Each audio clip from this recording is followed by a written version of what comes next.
আজকাল কথা বলতে আসলে ভয় লাগছে, কারণ আমাদের প্রধান উপদেষ্টার ফেসবুক পেজ থেকে এক ধরনের হুমকি তো আমাদের কাছে আছে। আবার অন্যদিকে আমরা তিনি যদি পদত্যাগ করেন সেটিও আসলে আমাদের জন্য একটি দুর্ভাগ্যের। তো নানান ধরনের ভয় নিয়ে এখন কথা বলা লাগছে, কারণ যদি অন্তর্বর্তীকালে সরকারের প্রধান পদত্যাগ করেন সেটি আরেকটি সংকটের জন্ম দেবে। আমরা চাই না বাংলাদেশে নতুন কোনো সংকট আবারও আমাদের সামনে আবির্ভূত হোক। সেই সংকট সমাধানের লক্ষ্যেই মূলত আজকের এই আলোচনা সভা, যে কিভাবে এই সংকটকে উতরিয়ে নতুন বাংলাদেশ গঠন করা যায়। আমরা বিভিন্ন সমস্যার কথা এখানে শুনেছি। আওয়ামী লীগের আমলেও সমস্যা ছিল, এখনো সমস্যা আছে, ভবিষ্যতে সমস্যা থাকবে। আমরা এখানে যারা আছি সবাই আন্দোলন সংগ্রাম করেছি। আন্দোলন সংগ্রামে আমাদের সবার ত্যাগ আছে, রাজপথে আমরা ভূমিকা রেখেছি এবং এখনো পর্যন্ত আমাদের আন্দোলন সংগ্রাম করতে হচ্ছে। আমরা রাজনৈতিক দলগুলো গণহত্যার বিচারের রোডম্যাপ চাই। 2000 মানুষ শহীদ হয়েছে, প্রায় 30,000 আহত যোদ্ধা।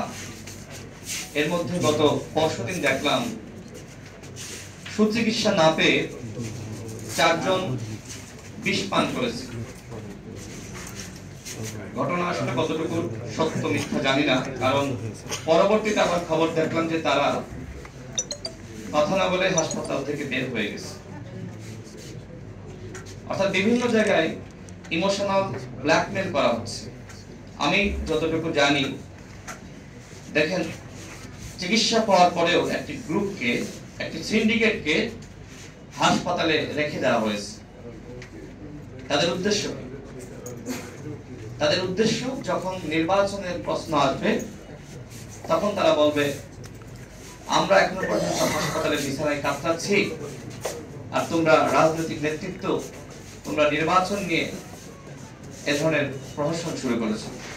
একটি ভিডিও নিশ্চয়ই আপনারা দেখেছেন যে বিএনপির নেতা রুহুল কবির রিজভী সাহেব হাসপাতালে গিয়েছেন, তার সাথে কি ধরনের আচরণ করা হয়েছে।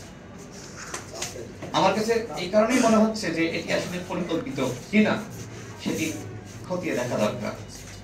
যেখানে সরকারকে প্রশ্ন করার কথা, স্বাস্থ্য উপদেষ্টাকে প্রশ্ন করার কথা, সেখানে সেই প্রশ্ন করা হচ্ছে জনাব রুহুল কবির রিজভীকে। অর্থাৎ এই ধরনের আর্টিফিশিয়াল অনেক কিছু হয়তো আমাদের সামনে দেখা লাগবে। প্রধান উপদেষ্টার পদত্যাগ, দেখেন, যে দায়িত্ব তিনি গ্রহণ করেছেন, তিনি কি তার দায়িত্ব শেষ না করে পদত্যাগ করতে পারেন? কোনোভাবেই তিনি পদত্যাগ করতে পারেন না। আচ্ছা, ধরে নিলাম যে তিনি বয়সজনিত কারণে পদত্যাগ করতে চাচ্ছেন বা পারতেছেন না এই দায়িত্ব সামলাইতে, তাহলে এই কথাগুলো আমাদের সামনে, জাতির সামনে কে বলবেন? তিনি নিজে বলবেন, অথবা তার প্রেস সচিব, অথবা অন্য কোনো উপদেষ্টা। কিন্তু এই গুঞ্জন আমরা একজন দলের প্রধানের কাছ থেকে শুনেছি। এই জন্য এটা কোনো কথা হইতে পারে না। আপনার উপর এদেশের মানুষ আশা ভরসা করে, এদেশের রাজনৈতিক নেতৃত্ব, গণ অভ্যুত্থানের শক্তি আপনার উপর দায়িত্ব দিয়েছে। এই দায়িত্বে বসার পরে মান অভিমান করার কোনো সুযোগ নাই। আপনি যদি এখন বলেন যে আমার সমালোচনা করা যাবে না, এই কথা তো আওয়ামী লীগের আমলেও আওয়ামী লীগের নেতারা বলতো যে শেখ হাসিনার সমালোচনা করা যাবে না।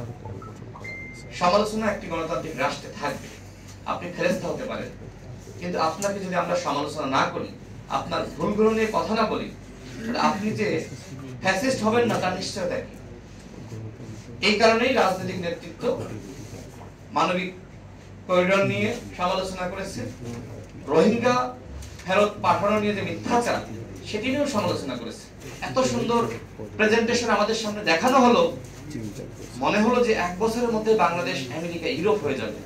সব বিদেশিরা এখন আর অন্য দেশে কোথাও বিনিয়োগ করবে না, একমাত্র বাংলাদেশে বিনিয়োগ করবে। হইচই বাঁধিয়ে দেওয়া হলো। পরবর্তীতে তো মানুষ বুঝলো যে এটাও ছিল মিথ্যাচার। চট্টগ্রাম বন্দর নিয়ে এখন বলা হচ্ছে যে আমরা বন্দর দিচ্ছি না, আমরা ম্যানেজমেন্ট দিচ্ছি। ম্যানেজমেন্ট দেওয়া আর বন্দর দেওয়ার ভিতরে পার্থক্য কি?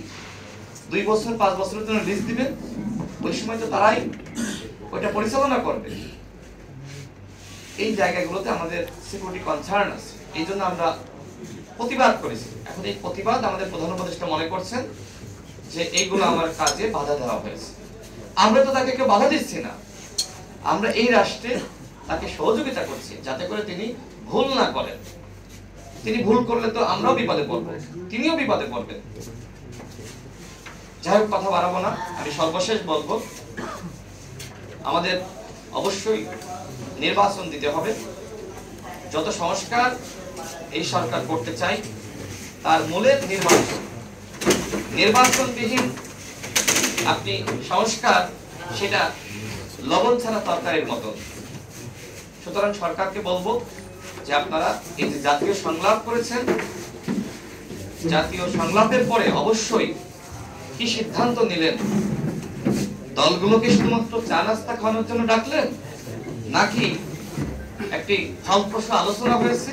পরবর্তীতে আপনারা ক্যাবিনেটে বসে সিদ্ধান্ত নিয়েছেন যে আগামী বাংলাদেশ কিভাবে আপনারা গঠন করতে চান, কিভাবে রাষ্ট্র সংস্কার করতে চান, গণহত্যা বিচারে আপনাদের পদক্ষেপ কি, এবং কবে নির্বাচন করতে চান, সে বিষয়ে স্পষ্টভাবে আমাদেরকে জানান।